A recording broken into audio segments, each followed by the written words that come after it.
Let's go back to the phone lines and hear from a few more people. You can join the discussion at davidpakman.com/discord. Let's go next to Raj from Ontario. Raj, welcome. Hi, David. I hope you're doing well. Can you hear me well? I can hear you fine, Raj. Okay, I just wanted to first say thank you for taking my call as well as for holding a town hall, especially this part two to get everyone. Pleasure. Also, congrats on your newborn. I just heard about that yesterday as well. Thank you. No problem. And my only question is, and I understand you're very busy, but would you ever consider having an interview with Canadian author Stephen Marsh on the current political situation in the US? And that's all. I'll let you answer, and please stay safe and take care. All right. I've never heard of the person. I'm always willing to have interviews with people that are interesting, but I would have to research the person, and I wouldn't rule it out. Is that fair? Yeah, absolutely, absolutely. I will soon be in Canada, so I'm going to be undertaking my own investigation as to who I should be interviewing, if that's fair. Wow. Okay. Yeah. I hope your journey to Canada is is a smooth one, and I hope you enjoy your stay as much as you can Yeah, in I'm the going middle to of all try your not to work. get stuck at the border. These things can get very, very Oh, crazy with the Canadian Border Patrol. I'm worried they will not like my political activity and may not let me in. just a word of advice: if you can avoid Pearson International Airport, that's a big bonus because Yeah. that's the biggest one, and delays are usually going to happen there. But I don't think you'll have any issues coming Oh no, through. I'll be driving in. I'll be going up 87. So it should be, I mean, you can Okay. get a line. The cars start queuing up. Okay. Excellent. Yeah. Then, yeah, I'm sure you'll have a nice drive up here. And there's electric vehicle chargers in Canada. Oh, our infrastructure's a little lacking, but like along the 401 and in metropolitan areas, you won't have any problem. Okay. All right. I don't want to get stuck there. That'd be humiliating. No, it wouldn't be humiliating. Things happen all the time. Okay. Everyone makes mistakes, okay? Don't worry about it. I'm sure you'll find a way. All right, Raj, thank you for the call. No problem. Thank you very much, David, and take care. All right, you too. Very important considerations there. Maybe I should just rent a gas powered car. I don't know. All right, let's go next to Chris from Massachusetts. Chris, welcome. Chris is one of our moderators who Hey, David. unmutes themselves regularly. Chris, welcome. Thanks for having me. Pleasure. I wanted to ask, do you do any outdoor sporting activities like fishing or anything like that? Hiking? No, I've never. Yes, hiking. Yes, I have never done. I recently actually did some beautiful hiking in the Hudson, New York area, which is quite an interesting area for hiking. I fishing. I don't do it. Here's the thing about fishing: it seems so boring, so boring. And I get it's like a sort of Zen thing, and you're out there on the water and whatever. It just really seems boring to me. Um, I mean, I would disagree. Maybe because you're not catching anything. Well, That's I why don't it know that seems I'm boring. not catching or not catching. I'm just not fishing. The reason I ask is I just wanted to kind of take this opportunity to proselytize a little bit about conservation. Okay. Right now, there's a bill called the Return Act that was introduced by a Republican and has about 50 or so Republican co-sponsors. It's the Return Act, and what it does is it seeks to repeal the Pittman-Robertson Act and the Dingell-Johnson Act, acts from the early 20th century that put a 10 to 11% excise tax on all firearms, ammunition, hunting, fishing equipment.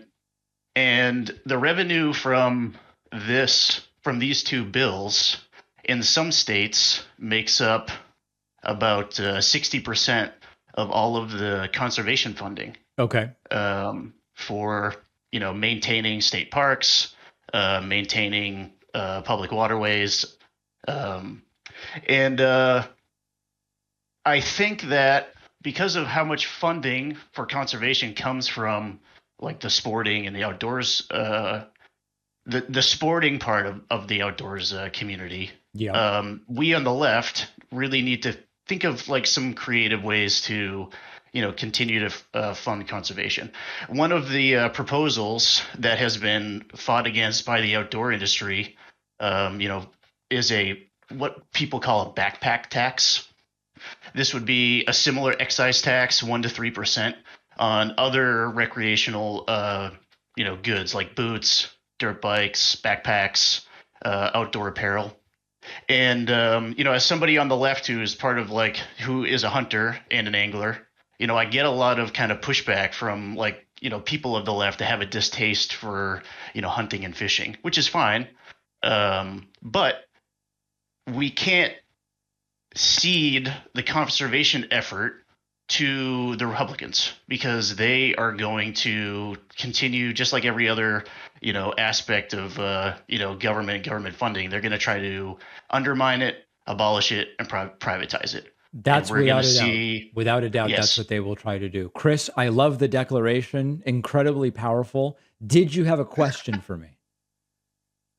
Did I have well, the first question I asked you was, are you involved in outdoor sporting activities okay. like fishing, which you answered, but I used my opportunity to, maybe encourage people to, get out and start fishing, I guess. All right. Well, that is an activity among many, which I encourage the audience to consider.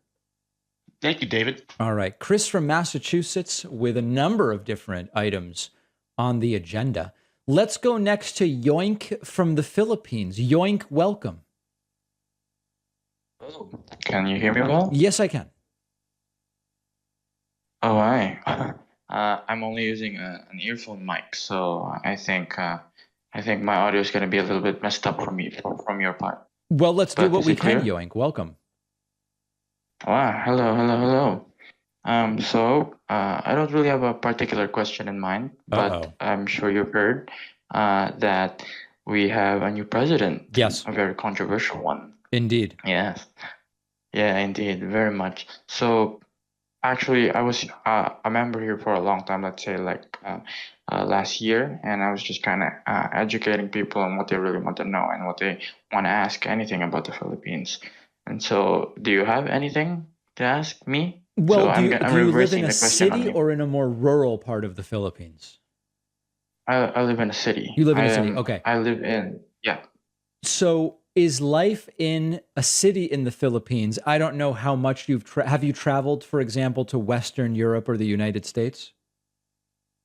I did travel to the United States once, but how do it you was in think that life California and Texas. differs? How does life differ in a city in the Philippines, in your opinion, from life in the United States? I wouldn't really call like the life that I had because I was only there for like a couple weeks, but Okay. I could say that it's much slower in the United States, whereas in here, well, I wouldn't really say slower because I've been in California and I think New York is way faster. But in California, it's kind of down. It's turned down a bit, when it comes to the pace. But when it comes to here in the Philippines, especially when you're in the not really the main streets, but in the depths of the city, you can really feel the speed and the things that are going on there. So yeah. How would you? What's the relationship like with the police where you are? Is it generally speaking, people have a trusting relationship with the police? Like, I'll give you an example. In Argentina, for a very long period of time, like if you were going to be away for 2 weeks, you wouldn't let the police know so that they would watch your place because you would be worried the police would break into your place. Whereas in many places in the United States, if you're going to be away for a couple of weeks, you call the police and hey, can you guys keep an eye on my house because I'm not going to be here. What's the relationship like with the police where you are?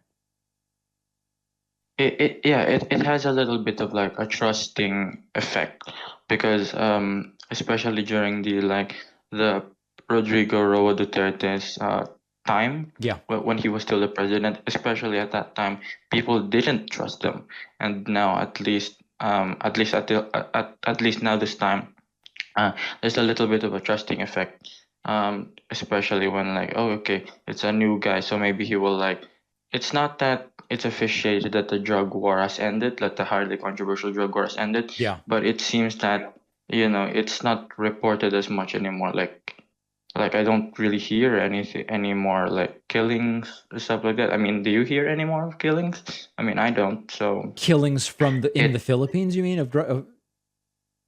Yeah. Of the No, I guess I'm on not. I the can't say I'm following it necessarily that closely, but very oh interesting, okay because Yoik. yeah. Yeah, but because what I heard from that is that there was a very controversial like killing that even reached the United States. It was like a student who was just dragged out by a drunk police officer. Then he was killed like in front of a CCTV camera, and then the CCTV camera captured like the police putting a bag of meth or I don't know. It's called it's I think it's cocaine. Yeah, I they didn't put see meth that on one, top of Yoink. it. I didn't see that one, Yoink, but I very much appreciate the phone call. Thank you. Yeah. Thanks All right. for taking Yoink me up. from the Philippines. Hope to hear from you again.